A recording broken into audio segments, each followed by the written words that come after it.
Hello everyone and welcome to the 2020 Idlewild Open presented by Dynamic Disc. Terry Miller, the disc golf guy, alongside Matt Grayum. Matt, we're here for the chase card action today featuring Michigan's own Andrew Marwede, as well as Kyle Klein from Michigan, Thomas Gilbert of Ontario, Canada, and Zach Melton. Well, he's going to be the old guy on the card, but this is round two, front nine. You ready to do this? Yeah, Terry, it's great to be here with you. These are some true competitors fighting for a chance to make the lead card tomorrow. We're here on hole number one, 638 feet. A lot of people like starting out on this one because it gives them a little room to work. The air to make would be down into the right or anywhere on the right side. If you go far enough left, you could find yourself out of bounds, but this does come in as one of the easiest holes on the course. So people would love to start out with a birdie here. Getting the birdie is considered to be fairly easy, but if you watched the feature card from round one, you saw that Garrett was able to put it right in the circle and get the eagle. It can be done. And Andrew Marwede just putting down really a consistent and solid drive there just to give him what will be considered the easy birdie, assuming he can get his up and down. He's going to have a relatively short approach, and this is the 18-year-old Kyle Klein. I've spent some time with Kyle, his dad, at a next-gen qualifying event. Also, his mom has been to quite a few events as well. Just an all-around great kid and some incredible talent as he's the next-gen champion from last year. And look at that crush. Wow, he just put a great move on that. And as I mentioned, some of the biggest arms in the game able to do that, and Kyle Klein's right there with him. Looks like he's a little bit short of circle two, so you're looking at 550 feet plus. Yes, people, we know it's a little downhill, but impressive nonetheless. Thomas Gilbert, what an awesome individual and a great disc golfer. Look at the throw he just put on that, giving himself, again, a pretty academic up and down for the chance at a birdie. And Thomas just turned 21 a few days ago, so Andrew turned 24 last week, Kyle's 18, Thomas is 21, and Zach Melton called himself the babysitter of the card. He's the ripe old age of 32. Look at that 32-year-old putting a great solid drive and also playing lefty if you didn't notice. Yeah, it's almost like it's the wrong hand.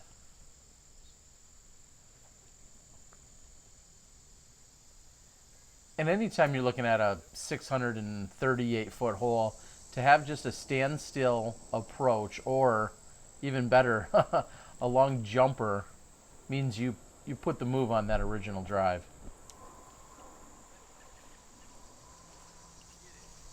All right, so they're just putting their shots up there knowing that walking away with the birdie is a solid start for any round, and they're happy to take it here.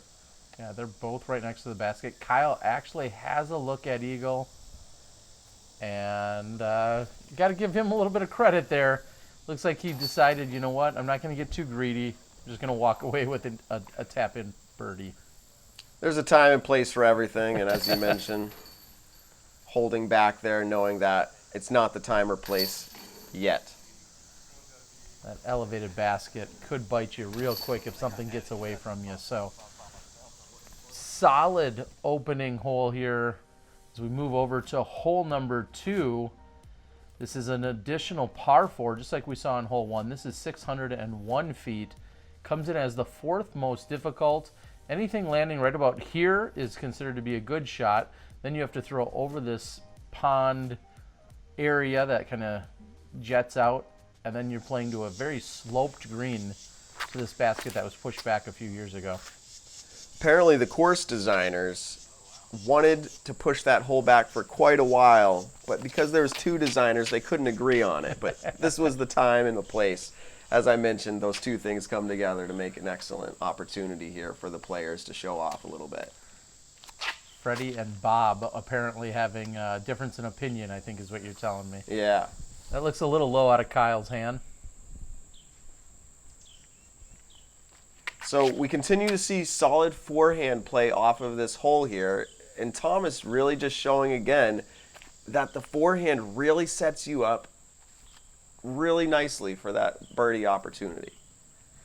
If you can push yourself to that right side, once you make this initial gap and then push up into the right, you're probably going to be in better position. It looks like Zach's done just that. And Kyle just got a little too over that disc. He was not happy with that result. And we'll talk about it a number of times.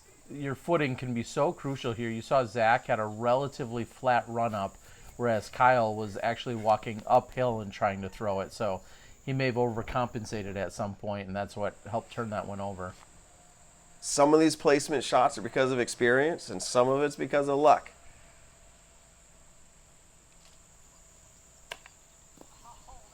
And there's a chance at the unluck, hitting a tree on the way into the green. Thomas asking for it to slow down, and it looks like it's just past the basket. Now, what's great about that shot, even though he's past the basket, is it looks like he's going to be putting at it from a relatively even level, as opposed to a downhill putt or an uphill putt. He's going to be straight on with it.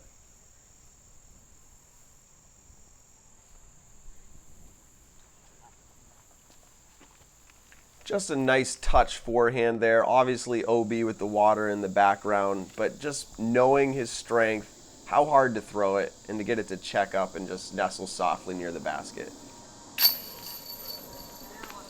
Nice birdie, Andrew Marwede. Big smile on his face as he retrieves it. You can hear that airplane going overhead, and these players constantly throughout this round get to deal with the distraction of the loud airplanes. And we have seen players take the moment to stop and reset. I'm not sure that's what caused that front rim putt by Thomas, but definitely something that plays into it. I mean, I'll give him that excuse all day. I'm good with that.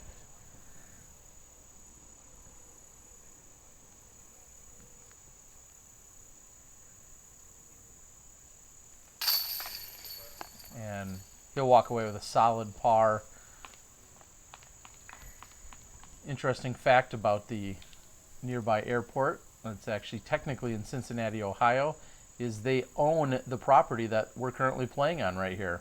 This is all airport-owned property, and they lease the land to Boone County Parks Department, who then administers the rest of the parks and the amenities here. But we're actually playing on airport property. You are full of fun facts, Terry. Sometimes it's useless. Keep them coming. Yeah, no, that's it. That's all of them. We're on hole number 3, 407 feet. This plays downhill, and you find a little bit of the pond that kind of jets out into this. It almost makes like a stream, and it can be a little bit touchy whether you find yourself in it and where it's actually marked. At 407 feet, though, very attackable. You do have a ceiling, though, to contend with. The distance is not the tough part. It's getting your disc to land down here near circle's edge, not short, skipping into OB, but just over the water's edge, nestling you up close to the basket. Look at this shot. They're calling for it to go in, and it was just short, but near perfection.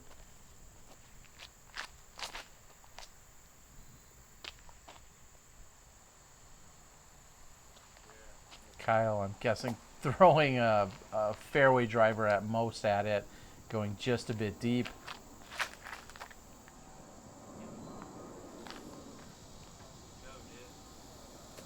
And that just barely clears.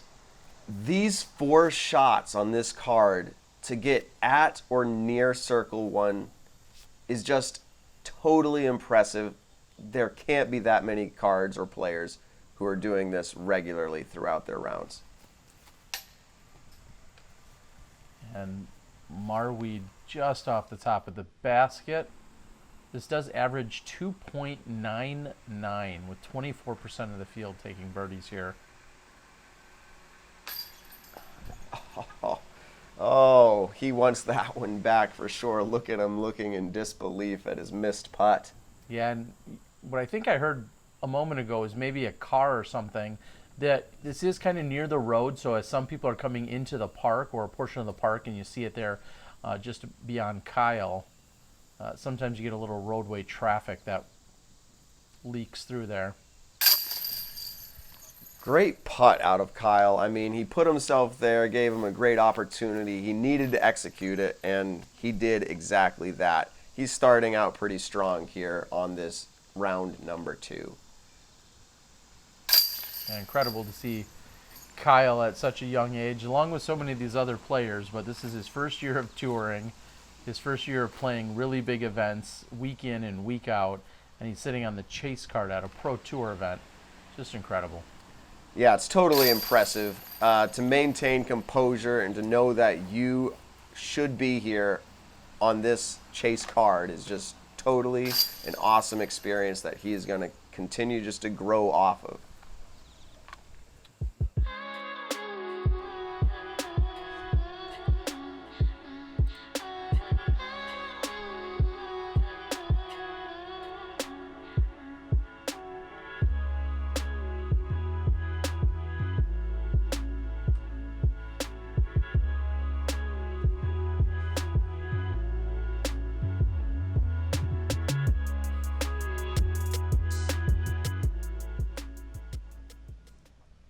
And of course, thank you to OTB Disc, along with our other presenting sponsors for the event in the Natty and Dynamic Disc. We move over to hole number 4, 432 feet. Kevin Jones would argue it's longer, but nonetheless, it comes in as the 6th most difficult hole on the course. And it's got the elevated basket and the absolute beautiful pond on the left side. We'll see if someone like Zach Melton has the power to push it all the way to the pin here. I feel like this plays a little bit safer for him if he just throws something overstable. He's definitely got the power to get there, but it's a matter of doing it in these situations. Chase card, round number 2. And I've watched Kyle throw so many shots that Thomas would edge him out in a distance competition, but I'm going to tell you, it might not be by much. And that one he just throws low, kind of burns it right into the ground, maybe a little over anxious. Yeah, you can tell he's a little disappointed with that throw. When you turn around, face your shot the opposite direction, you know that you didn't want to see the result. So water plays the whole fairway up the left side with the slope of the fairway leaning towards. You can hear Thomas saying, "Not again." We don't know what that's in relation to, but unfortunately, his disc hyzering out into the water. And I think I heard him mention that T-Bird 3, I believe is what that was, flew like a Firebird. So, well, we're going to have to hope a turtle can retrieve it for him at this point, because that's quite a ways out there. And this is Melton giving it a run. Very accurate. Oh, no. But a very unfortunate result. That is not fair. And off the pillar, he's going to find himself out of bounds. Marwede maybe says, all right, don't get it too close. Just put it right next to it. Don't get it too close, though. All right, Thomas here hoping to save his OB par. With the distance that he had, he was able to set himself up for that opportunity. So good job to him. Yeah, great recovery. And for Zach, true professionalism. The result was obviously not what he was looking for, but when it rolled away, he maintained his composure and just said, I have to make the next shot. Yeah, and then I think he waved to all the fans that aren't out there. I mean, it's just natural habit. I think him and Ricky might be the best at that. Whether there's a fan clapping or not, you're just going to acknowledge them. I can appreciate that.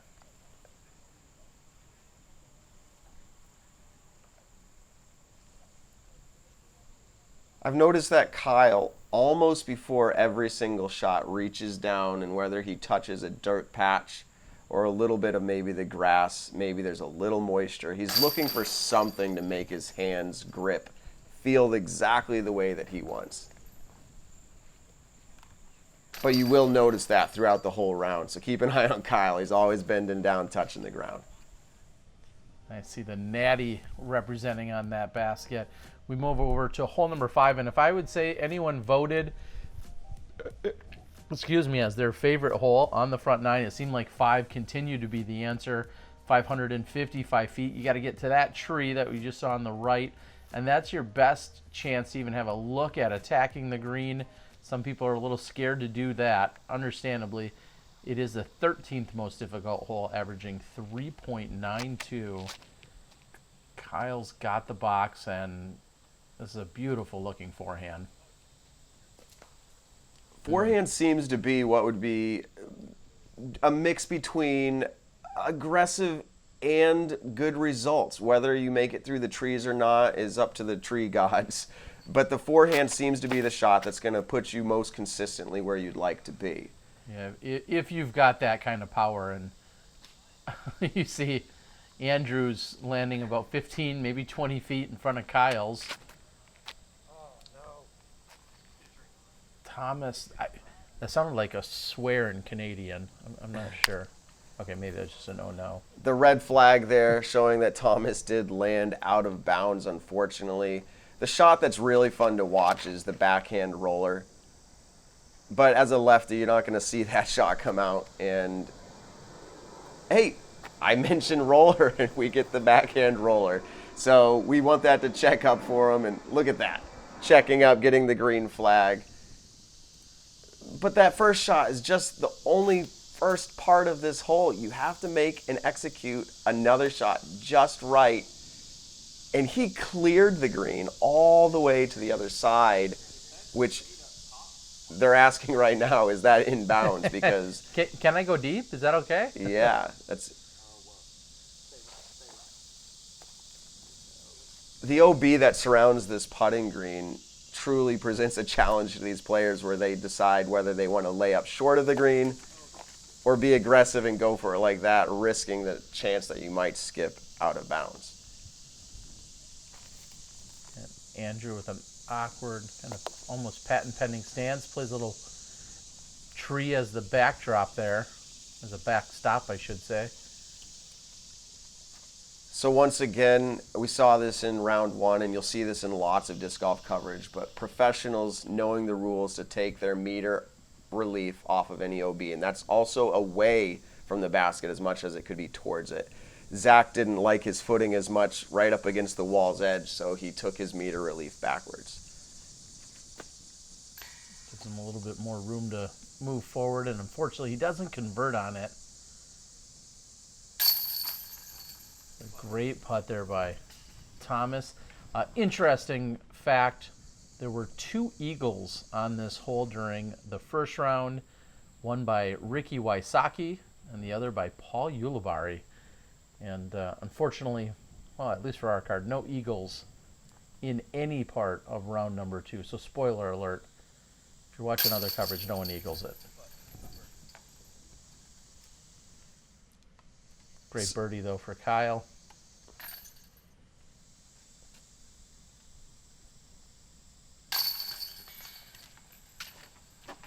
Zach had an opportunity at the birdie, but cleaning up the par on a hole that could offer you a whole bunch of trouble with all that out of bounds and all those trees. He's obviously wanting the birdie, but he's walking away with the par knowing that no harm, no foul. Yeah, you can't be too mad. There's just so much danger on that one, so you can't be too mad with just a par. As we take a look at hole number 6, 8th most difficult, 437 feet, plays up this hill, and then it slopes back down kind of to a bowl shape where I feel like players can maybe get a little more aggressive when you're throwing a long approach or even a putt as you play to that bowl shape. But you need to come out of this gap clean. Oftentimes you will see a backhand roller, and it seems as if Kyle just chose to throw a typical maybe backhand flex shot there, but often you will see the backhand roller, and I'm not sure how the lefty's going to take this hole, but Andrew's stepping up here to put a solid move on this. Let's see what he does here. It does come out roller. but just not enough angle on that to continue towards the basket. We saw a couple of rollers during round number 1, as you were saying. It seems like the popular route, when you got the power, wow, I'm surprised to see Thomas go with the roller, just knowing he just has so much raw power, but as he powers that one over and wow, rolls it around the basket. If you can get your roller to circle up and check around the basket, you have thrown it absolutely perfect. I feel like that's like a plane thinking about coming in, and traffic control's like, no, just circle around once and then land and get a park job. And that's exactly what we saw from Thomas in the roller. Southwest, I'll in fact take my sponsorship now, please. And that was an academic upshot there from Andrew, executing it nearly perfect. And a great bid out of Kyle for what would be an awesome putt. Little step jumper. Not too much wind to speak of, although Zach does want to check. Temperatures are in the mid-80s, and that one's a little bit low out of his he's hand. frustrated with that. He wanted to get a real bid on that because there's not much risk there with the hill sloping away from the basket uphill. Was that a deuce putt from like 10 feet? Yeah, it's like he was bored with it. I think the roller was the play here because this tree patch right near the basket prevents a lot of discs from flying in on that path. The roller gets you to go around them, and if you do what Thomas did, you check up nicely for the easy 2. That was the 8th most difficult. Now we move to the 7th most difficult hole on the course, hole number 7, 484 feet. As you move through this gap, you're looking to land maybe in the grass right here, or you push a little bit more to the right, but then you've got a second tunnel. So it's really 2 tunnel shots that are connected that play to maybe about a 2 o'clock angle. So you throw dead straight for 250 feet and then dead straight another 250 feet. And that's clean, but almost too far. He missed the second hallway. If that's too far, then this hole you need to play perfection to get that birdie, and I think that's the reality. If you do not place yourself within a 20-foot circle on that fairway, you have a very hard chance at getting that birdie. Doing what Andrew did is probably exactly where you want to be. Looks like he set himself up, and this hole sets up great, at least off the tee for the lefty. He can maybe push a little bit more up the fairway, and that looks to be a good position, but he's going to have some work to do with the footing. And here's Kyle from the drop zone. Oh, yeah. You can hear the slap of frustration. That's the last thing you want to do off of a drop zone is create more work for yourself. Wow. Zach totally pushed that all the way up the fairway long. Yeah, it looked like he was almost sliding forward on his stomach as he released it. Looks like he had a tough time with the footing.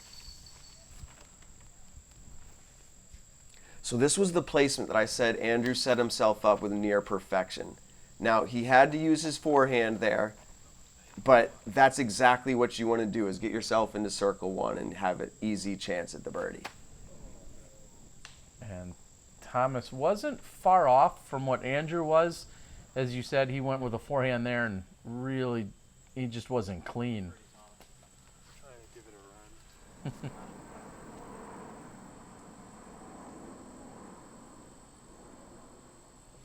I was looking in Kyle's bag yesterday. He has 6 putters.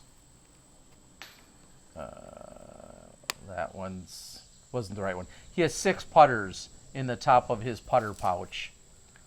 I think 4 Sky Gods and then maybe a P2, a couple P2s. There's the birdie. That's how you do it. To go back to Zach's putt out of the woods long, he was surprised to find himself up there in that corner pocket. Wasn't very happy, obviously, with the stance and the situation, but he gave it a healthy bid. The remaining players just cleaning up. In Kyle's case, not something he's happy with. Yeah, a little bit frustrated there. Struggling here on hole 7. Again, 7th most difficult hole on the course. Can understand that. And, of course, no 2s there. No eagles, because you would need a throw-in to make that happen. We go over to hole number 8. This is considered, relative to par, the easiest hole on the course. 576 feet. You're looking to land right about here. And then you, again, still have this tunnel to navigate. And it's really a right to left shot off the tee and then a left to right shot for the second half of the fairway. Yeah, it seemed to play just a hair easier this round than the first round.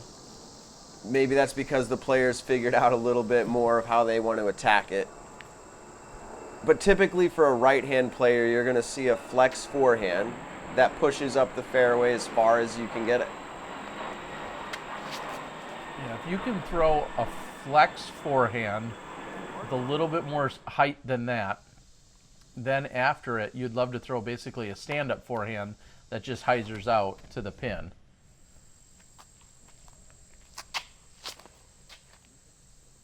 Okay, the height on that is right. See if you can get the flex out.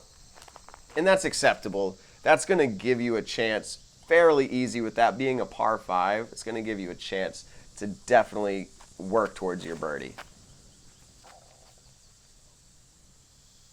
Oh, that was so close. And exactly as Thomas said it perfectly, that was so close, because if he misses that last tree that he did catch, I think he would have been right there putting for eagle.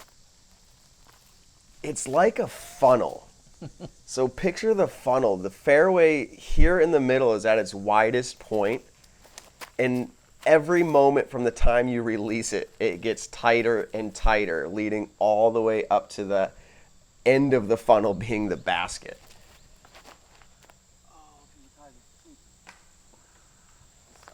And that's a misfire there by Melton, pulling it inside. And wow, Kyle puts a little turnover on it. It flexes back and just short of the pin, looking for an eagle. The hard part about that shot, especially when it's your second one, you don't know the result of it because it's almost blind to you, the finish. And so you walk up not sure if you should be expecting to see your disc laying there. But in this case, I think Kyle's going to be pretty happy. And unfortunately for Zach, with that tree kick, he's finding himself once again outside of the circle on the edge of the woods. Andrew has a high hyzer, just barely off the mark. Andrew's coming into this event after a phenomenal performance the weekend before in his home state of Michigan. Both him and Kyle actually finishing way atop the leaderboards. Andrew took it down. Kyle might have even been in second, actually, to him. All right, here's Kyle's, what we would consider easy bid at an eagle because of where he set himself up. But that is truly a fantastic hole. Whether you call this a par 5 or a 4 doesn't change the awesome ability that Kyle just demonstrated here. Yeah, 2 nearly perfect shots resulting in a 3. All day long, that's going to pick up strokes on the rest of the field. And we're going to move over to hole number 9, one of the shortest holes that we'll find on the course, second shortest hole, and the 15th most difficult, just 258 feet. You're playing down this left side tunnel. Sometimes you'll see a low forehand skip shot that may come in toward the basket if it has a hard finish, or a gentle turnover, very commonly thrown with a putter or possibly a mid-range. Yeah, just a slow, controlled putter, if that's your preference, or a mid-range if you feel like you just want a little easier on the distance. Do you know, Terry, I thought I heard that there might have been an ace on the FPO division today on hole 9. I'm not sure if we have the stats to look that up, but this is also known for the ace that James Conrad put in the previous years. Yeah, I can't speak to spoiling other people's footage, but we'll take a look and see if that was in fact the case. And we're seeing a forehand that right over the top of the basket there. Anyone who wants to look that up can look it up if that's what they would like to do. I thought I heard some rumor about that. Wow. So Zach holds on just a little too long. And as a lefty, I think he actually kind of likes the way this hole's laid out, but he wasn't able to capitalize on it, ending on a tough side of the fairway. But with this touch forehand, look at the precision, just the right amount of touch. He wanted to quickly get that in there and walk away from this hole, being frustrated without having the birdie opportunity. Marwede for a long look, just tickles the chain. And we're going to start to wrap things up. I got to thank Matt for joining me as we see Kyle here trying to close things out on this front nine. I want to thank Dynamic Disc, the Disc Golf Pro Tour, and all of the presenting sponsors. And sorry, Kyle, I was talking while you were putting.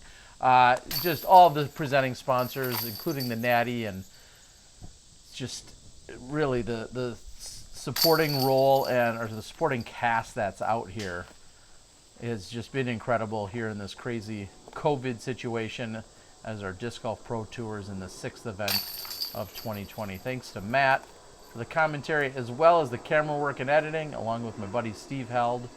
We're looking forward to seeing you guys during the back half.